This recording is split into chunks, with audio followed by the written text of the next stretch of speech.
Welcome everybody to episode 46 of our podcast, where we discuss people and relationships. Basically, we're still busy with Paul and the encounters he had with people while he was here on earth and the relationships that he had. And you just said something very interesting. Now, episode 46, Valentino Rossi. Yeah, shout out to all our Italian friends. Yeah, and we're talking about Italians this morning, coming from Rome and making a big impact on Paul's life. Absolutely. It's Priscilla and Aquila. Yeah, incredible. And it's one of the big stories in the Bible where you see the power of partnership. Yeah. And so much so that the woman's name in the beginning writings gets mentioned often ahead of the man's name, as if she was a stronger personality.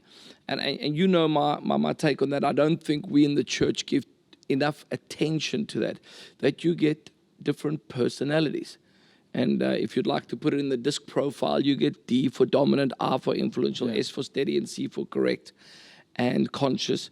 And what's interesting about that is we somehow always think the man needs to be the D. Yeah.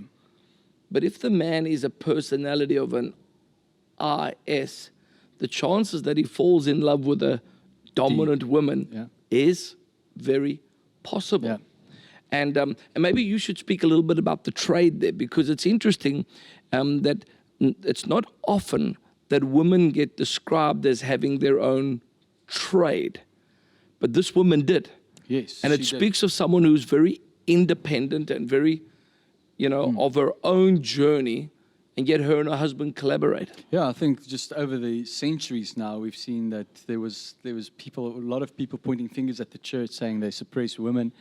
And here we see Paul actually acknowledging her first. Absolutely. And this is he's a great example of doing this. And this is a woman, as you said, she's independent. She's got leather business that she had, and her husband was a tent maker. So That's it's right. two completely different businesses that they had, but both artisans, both in something that they were doing with their hands, making, and so they were basically refugees from Rome. That's right. That's what they were. They left Rome, and Paul came to see them. Yeah, I think I need to You read can that read to it, you, Romans, because yeah. that's really cool. When you speak of Acts 8:18, the Bible says these words, verse 1, after this Paul left Athens and he went to Corinth. Then the Bible says, there he met a Jew named Aquila. All right, he meets him, a native of Pontus, who had recently come from Italy with his wife Priscilla, because the Roman Emperor Claudius had issued an edict that all the Jews were to leave Rome. It speaks of the refugee thing. Yeah. It speaks of people being forced out of the country that they actually wanted to live. And then the Bible says these words so powerfully, and Paul went to see them. I mean, just think about that quickly. He meets Aquila. He meets him. He says, hey, what do you do? He says, I make tents. He says, you won't believe it, I make tents as well. And they start up a conversation. He says, where are you coming from? He says, listen, we were actually out in Italy, but we got forced out there. He says, and who came with you? Well, my wife came with me, Priscilla, and she makes leather stuff. But just think about the context of that. Now, watch this quickly. You get forced out of your country. You and your wife have to start all over again. Yeah. There's a bigger story in this, right now. There's a bigger story in this because they have to start all over again. And the Bible says that he meets him. And then the Bible says these words, and Paul went to go see them. And that's where the story of the gospel in their life really starts to unfold. And then that leads us to the last part of Paul's life, and I'll probably say something about that, but where the Bible says that a lot of people abandoned Paul, but these two people stayed faithful to Paul. Yes. And I suspect they stayed faithful to him because when the going was tough, when they had nothing, when they had to restart over again, Paul was the one that made the extra effort to make the connection, to make the contact. And I mean, and that leads us into our own situation right now. Maybe you want to speak about that.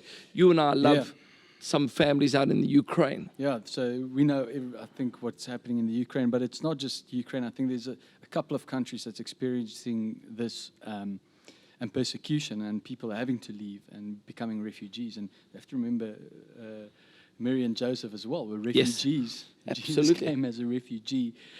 And someone had to open their house. Someone had to open up their doors and welcome them in. And if what's happening in the Ukraine now, and we've got fellow believers out there that's part of the Friend of God family, that has had to leave their houses, and they have to move. And a lot of people has already crossed the border. And I think what Poland has been doing has been amazing. It's been a testimony, actually.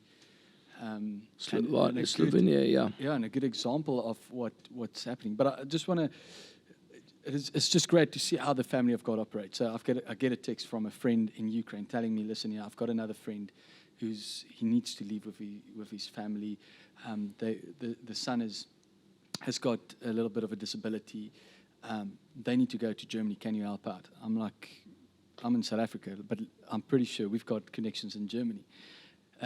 Interesting enough, I had a friend in Germany who texted me, listen, if any of your friends in Ukraine need help, let's get in touch. So give the numbers, exchange the numbers, and all of a sudden they get connected in an amazing way. And just one connection down somewhere in the southeast point of Africa, being able to help people opening up their houses. And I mean, this is Germany opening, Christians, brothers and sisters opening up their houses. I got goosebumps all over me right now, you telling that story. And Poland, you see what you see there in the news is amazing. We've got family in Poland, obviously, and just seeing posts they make is like, listen, we've got this amount of place. If anybody knows of somebody that needs place to stay, we're more than welcome to assist, and we can help. This is the amount of people.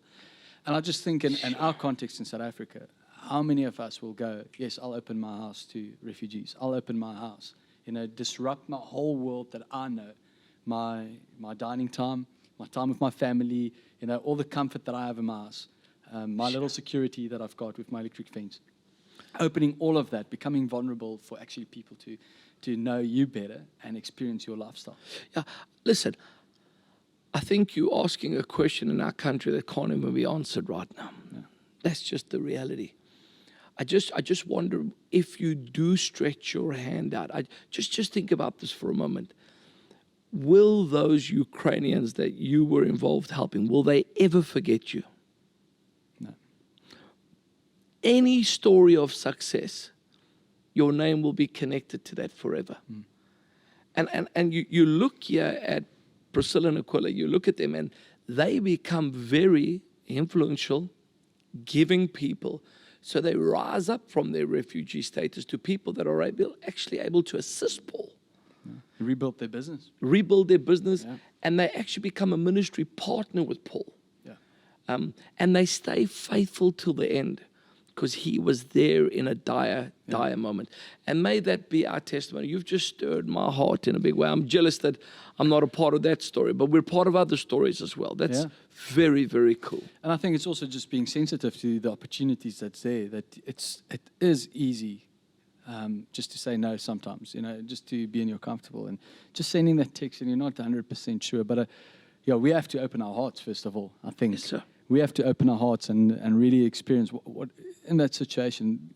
This is our brothers and sisters. They're all part of the kingdom. It's children of God that needs God now. Well, and this is the point. They need God, but God might be needing you. And that's the big question. Maybe I just want to close off with one last thing. And again, I'm not telling us or anyone listening to be irresponsible. But here's the reality. People that have not traveled actually don't understand how privileged they might be in their circumstances. Rainer, by the grace of God, I've landed in Botswana, Congo, Zimbabwe, Zambia, Malawi. I've traveled into Brazil. I've traveled into India. I've traveled into all those places. And I'm always surprised when I come back here and I'm embarrassed, if you'd like, about my paving. I don't feel comfortable about my driveway. I come into our church and I think to myself, wow, we can make so much more improvements. And what you don't know is the chances that our church facilities here will ever be built in the Ukraine is like, it's almost a step too far, if you'd like. In India, it's almost a step too far. In Congo, I mean, if they had what we had, it would be mind-blowing. And here we are in our homes sometimes being dissatisfied with what we've got because we've grown so used to space. But that's not everybody's reality. And I'm just encouraging everyone out there to remember that. Let's be there for people when they're vulnerable. Yeah, 100%. So Sure. just as Paul did, and I love what he did in the beginning, finding a common ground to spread the gospel, Incredible. connecting with Aquila. Let's be that connection as well. And Gerald, that what you said is God needs us to do that connection. Yes, sir. And as they need God. So if you did enjoy this podcast, please comment in the section below. Just give it a thumbs up, subscribe to our YouTube channel, and you can also listen on Spotify to the audio. Nothing but love. Nothing but love, friends.